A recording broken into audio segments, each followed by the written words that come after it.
So, hello, welcome to the vlog.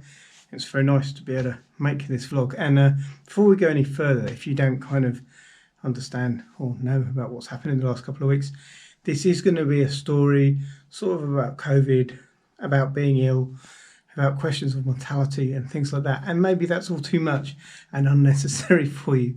And if it is, I totally understand. And I would just recommend to click on by and go watch something else. However, if you want a little bit of what's gone on, how did I end up where I was, how did I end up where I am, and then stick around for the next couple of minutes.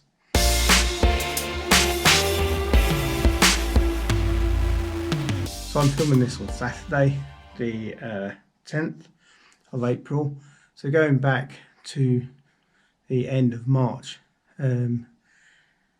suddenly one day at work, just started to come over kind of fevery, and realised that co-workers had the same kind of thing, and you're like, oh, this is probably some kind of COVID related, you know, like go home, chill out, drink some medicine, that kind of thing. And I did that, and the fever just kept going and going, and ended up lying on the couch for 10 days, really not doing anything, not eating anything. And Rowan got to the point where she's like, this is not good, you look awful, you know, you have to go to the hospital. So there's a kind of walk-in clinic, and on the Friday we went down to that. They prescribed me some more stuff, went home, started taking all this medication they were giving me, and then just started throwing up everything, couldn't keep anything down. And so she's like, you have to go back the next day. So we went back the next day. Next day they also took like an x-ray scan on my lungs, and more medication, came home and kind of felt like, okay, maybe things are getting a bit better, and went on the Monday for a checkup. So all around the world, medical resources are being super stretched by the COVID crisis and everything. So, you know, we were down there 11ish on Monday, sitting outside in the sun for ages, waiting, you know, for there to be space to go in to have a checkup. We eventually got in there, had another x-ray, and then the doctor's looking through all that, and then he's like, I think you need to go and see the doctor in the hospital just to see, because you've got like, essentially like they're seeing the onset of pneumonia in my lungs. So we go up to the hospital, it's about 3 o'clock in the afternoon, and the doctor basically looked at the stuff and he goes, you've got to be admitted to hospital, which really was not what either Rowan or I thought might be an outcome that was going to happen on Monday. And that's like now, you know, go, basically like Rowan needs to go home and get me the stuff I need, and I need to just get in a wheelchair and be taken to a ward. And so yeah, that was a bit of a shock. And in that moment, then things become very real, because you know you're being admitted to hospital on the day suspect you've got COVID. They suspect it's quite serious. You know that not everyone who gets admitted to hospital gets to get out of hospital. For me, those of you who know me quite well know how I am here in the language and the culture. My language is not the best, and when you've been like in a fever for at that point pretty much 2 weeks, and you're tired, and then you go, okay, now you're going to be admitted to hospital where you've got no one to help you with the language, dealing with something that essentially, without kind of wanting to over dramatise, it's kind of life and death. That's quite a challenge, and so that's what we kind of found ourselves, the situation we found ourselves in on Monday afternoon. For Rowan, this is that kind of moment where that bit in the wedding ceremony where it's like, in sickness, you're either going to do that or you're not. And I want to say huge thanks, because she really did her bit to do everything that she needed to do. As in a lot of places, you know, like in the hospital, the COVID ward is a repurposed parts of the hospital. So I was in basically a repurposed office on the edge of this ward. So it was like having my own room. It was having my own room. Which, when you've got people in there who are struggling a lot more than I was really nice just to be able to sometimes just shut the door and have a little bit of peace and quiet. Yeah, I guess really the point of making this video is kind of the fact I make it shows that I've lived through the experience, so however bad it kind of feels, you know, I'm at least some way through the other side of it. But I think to kind of just to share a little bit what helped me get to the point that I am now. And I think, you know, you've got to have people who can support you in a way that really is meaningful. And especially when no one can come and see you. I got a new mobile phone just before I got ill. And I've got to be honest, that was a massive lifesaver in the hospital. And people being able to contact me, Rowan being able to stay in contact. And then listen to stuff and watch stuff on here. So one of the first messages Rowan sent was from some friends in the UK, and they sent through verses from Psalm 121 verse 8, and it says, "The Lord shall preserve your going out and your coming in from this time forth and even evermore." Stuff like that might seem like a really little thing to some of you, maybe others you can't understand, but it was a really big deal, having stuff like that. Someone else sent, "Happy is the one considerate of the poor. The Lord will save him in the day of adversity. The Lord will keep him and preserve him. He will be blessed in the land. He will not give him over to his enemies. The Lord will sustain him on his sick bed. You will heal him on the bed where he lies." Over the last couple of weeks in the church here, we've been watching a series of videos by Pete Gregg on unanswered prayer. And that might seem like a bit of a depressing kind of subject. They were very inspiring videos.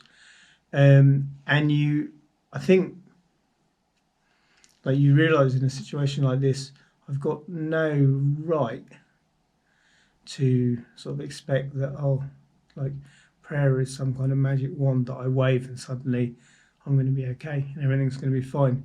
At the same time, prayer is really, really important. And at the same time, faith is really, really important, and believing what God says.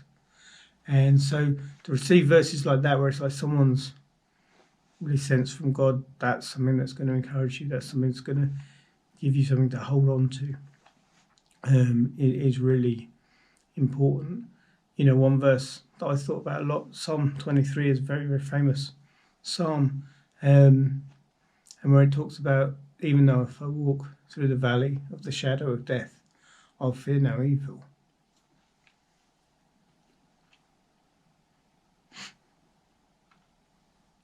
It's really easy to say. I don't know how many times I've read that psalm or said that psalm or sung that psalm, but it's a very different experience to really think about a psalm and to pray about a psalm when that experience is not abstract. So when you're lying in a hospital bed and genuinely are thinking, well, what if I die? And stupid stuff like, should I be just writing some notes on my phone with the passwords on my laptop? And should I just be making a note of bits of unfinished work that people might want to be able to pick up? And, that's the valley of the shadow of death. And I've edited loads of this, but you can tell it's not easy to talk about. It's real. And in that moment, if I walk through that, and I feel like I have walked through that, how can I do that and not be afraid? There has to be a reality to our faith. There has to be a reality to the spirituality that comes from reading the Bible and singing songs, and it's that takes it out of just being sort of bumper sticker sloganeering or just kind of like positive thinking posters. It's like, okay, this is real now, or it's not. And so that's been a really interesting time, this week. And I think, for me, I realised, like, you don't get to choose. Like, I didn't choose to be ill. I don't feel like I did anything stupid that meant I got ill. I, have no right to expect that I recover. We know other people recently who've got ill and died. At the same time, then there's also the thing, but what do I choose? If I have a choice, how do I respond? And in that moment, I have to choose. I don't want to die. I do want to live. I do think that's the better option.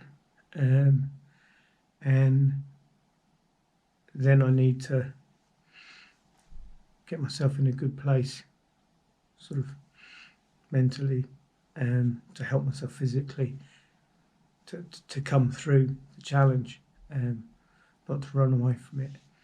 There's a couple of albums I have on my phone that made a massive difference. There's this album here. It's called Suddenly, brackets, or The Nuclear Sunburst of the Truth Revealed, and it's by a band called Young Oceans. And it's a very kind of meditative, liturgical sounding album, and really, really good.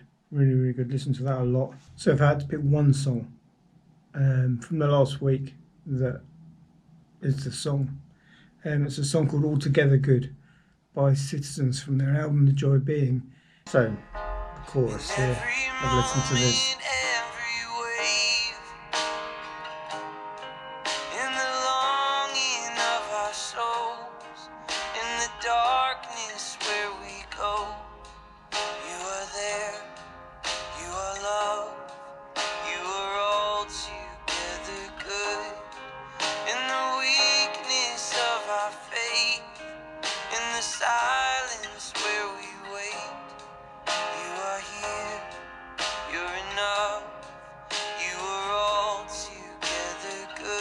For me, such a brilliant balance of faith and complete trust, but complete honesty about the situation and the struggle and the reality.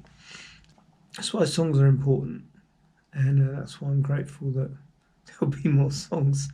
I really dived into the Streetlights Bible, which is, if you've never come across it, it's like this.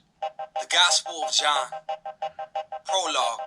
Christ, the eternal Word. In the beginning, the Word already existed. The Word was with God. The Word was God. So it's the Bible being read over kind of lo-fi hip-hop-ish beats. And this week I've listened to the entire New Testament, and it's been really, really good. If there's one downside, it has made me desperately want to get a hardware synthesizer to make some cool music, but that's another story. We have to have the things that feed us, For me, feeding, eating, that was a challenge. I had to go into hospital, and I hadn't eaten properly in 12 days or something. One of the doctors said to me, "You've got to force yourself to eat," and I did. And the food was great, actually, and they're really good. And I ate everything, and by the time I came out, I was hungry again, which I hadn't been for a couple of weeks, and that was really, really good. But it's the same with our emotional, physical, spiritual state. You've got to feed. And so, if you've never checked out the Streetlights Bible, if you feel like that's something that would really help you feed yourself when you need it, then I would highly, highly recommend that.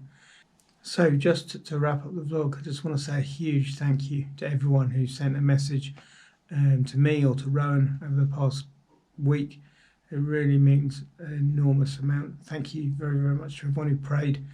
The whole situation has been very, very humbling to see how much interest and how much care and support I've got from people, and I'm really, really grateful for that.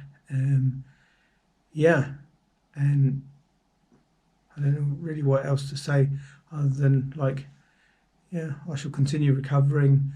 I'll have a checkup in about 7 days, but I really believe that yeah, I am through the worst of this, and things are going to get better.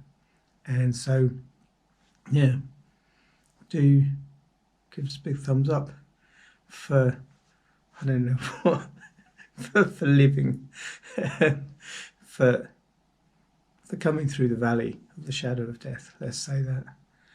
Do leave a comment or question if you want to know more, and do remember that together we do adventure.